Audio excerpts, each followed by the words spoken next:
Hey, what's up, y'all? Welcome back to the channel, and we just gonna get into this weathering, a light weathering of me doing this GP30, I think it is. But yeah, let's go. Come on.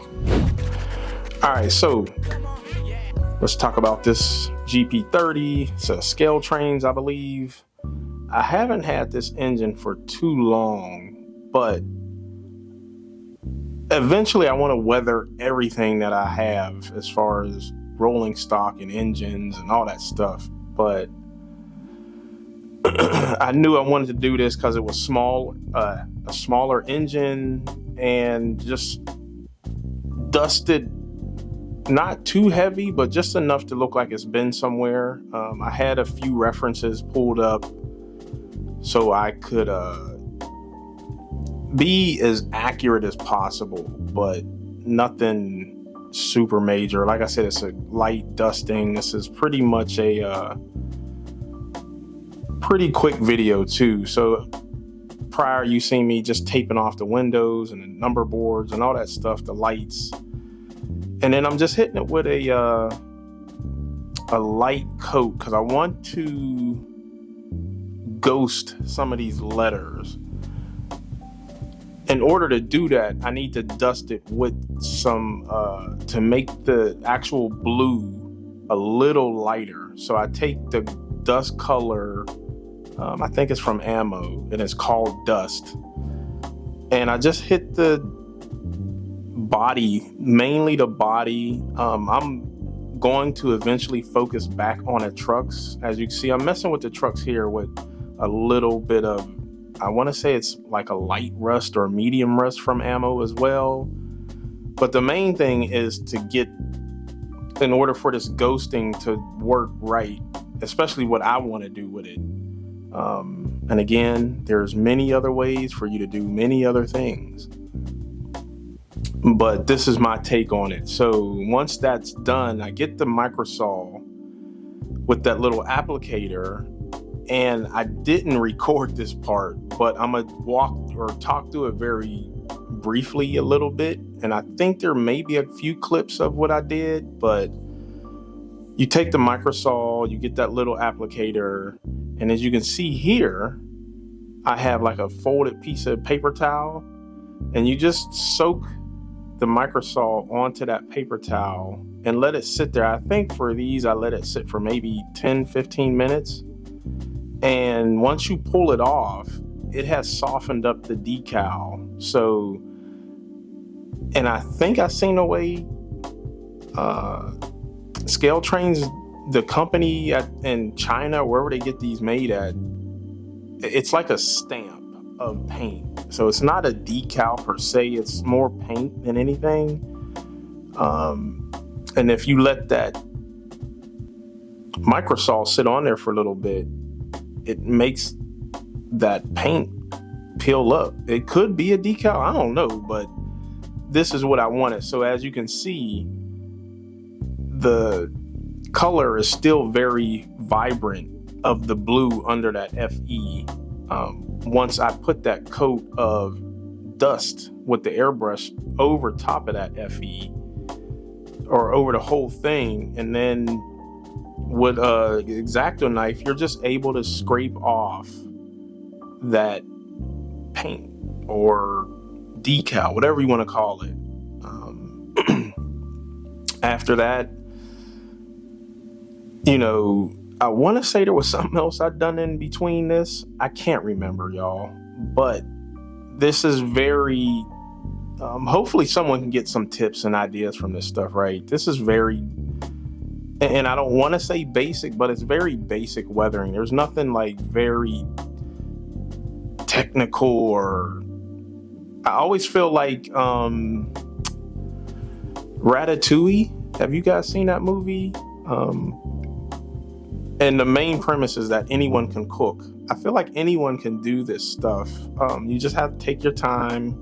If you're not as artistic as some folks, or, now if you got bad eyesight and, you may be getting a little up there in age, you may shake a little bit more, something, whatever that case. Then yeah, you may have some physical things, but it's just doing it. Anyone can do this stuff. So right now I'm just got some basic, it's not black. I think I went with like a darker gray acrylic paint and just started painting the grills, because obviously that's where the exhaust comes out.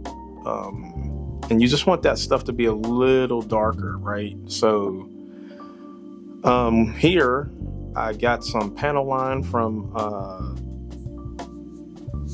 the company. I am drawing a blank and I just seen it. That company. And instead of using, so it comes with a brush applicator. So instead of using that brush applicator, I use a toothpick. So I'll soak the toothpick a lot.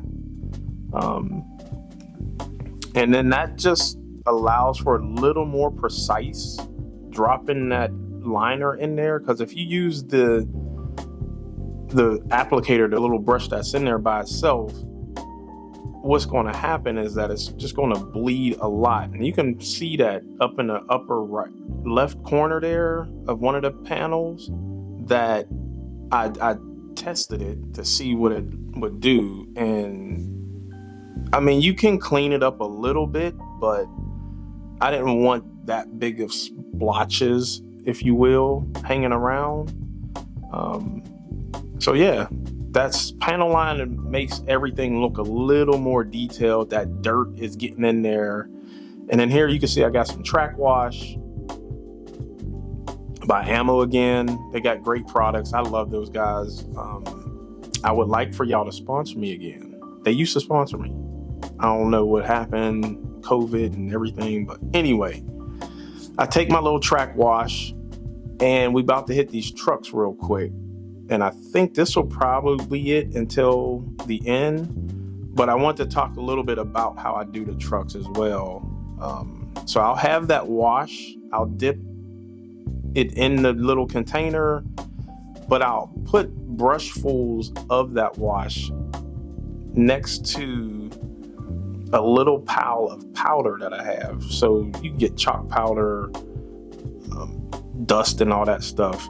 And what I do is I'll put a little mixture of powder and that enamel stuff in there. And then I'll just hit the corners, right? Or just where metal hits metal. So where that shadow is being created.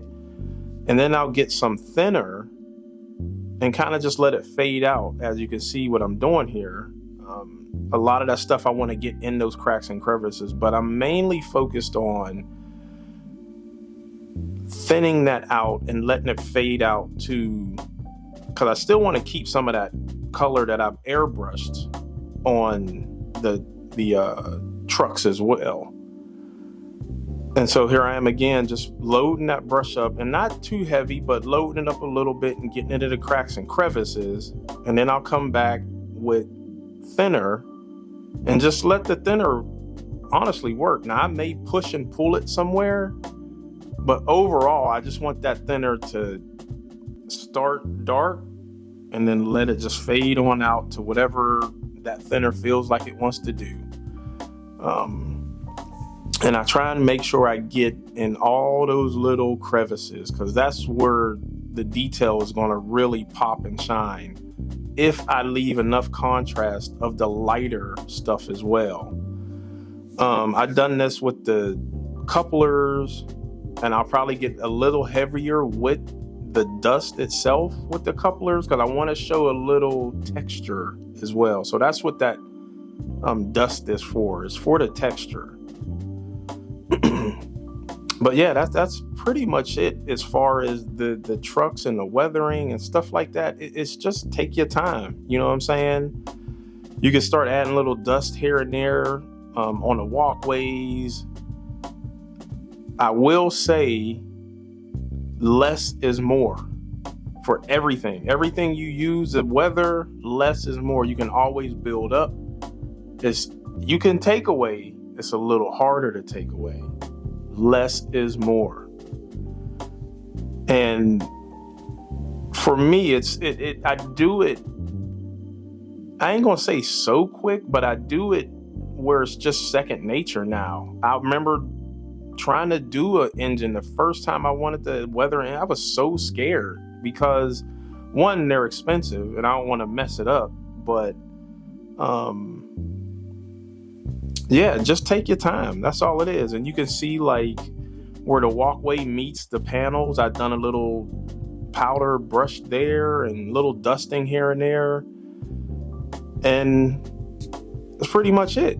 You know, you got a engine that's decently weathered, not horribly over weathered, and yeah, if y'all got questions or whatever, just hit me up in the comments. I don't mind. I try and answer, or at least like most of the comments. So yeah, let's close out with a talking head. And that was it for the quick little video of me weathering that GP30 from ScaleTrains. Like I said, if y'all got any questions or whatever, hit me up. I really do think it's very like anyone can cook, right? The ratatouille example. If you just take your time, go slow, there's no rush. I got other videos that go probably a little more in depth in my how-tos over there. And yeah, just check them out, ask questions. I'm always trying to answer each comment, or at least like it and love it.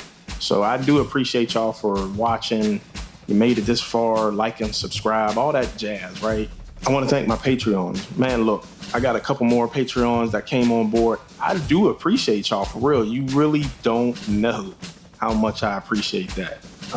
Just the support and showing like, hey, I believe in what this dude is trying to do, right? Thank you, thank you, thank you from the bottom of my heart. All right, and well, that's it. Like and subscribe. Thank you for hanging out. And whatever YouTube is telling you to hit at least 2 more videos and just let them play in the background. Go wash some dishes, take the dog out for a walk, feed the kids. I don't know, whatever it is, just let 2 more videos play in the back. Go on now. That'll help me with the whole algorithm. I'm out.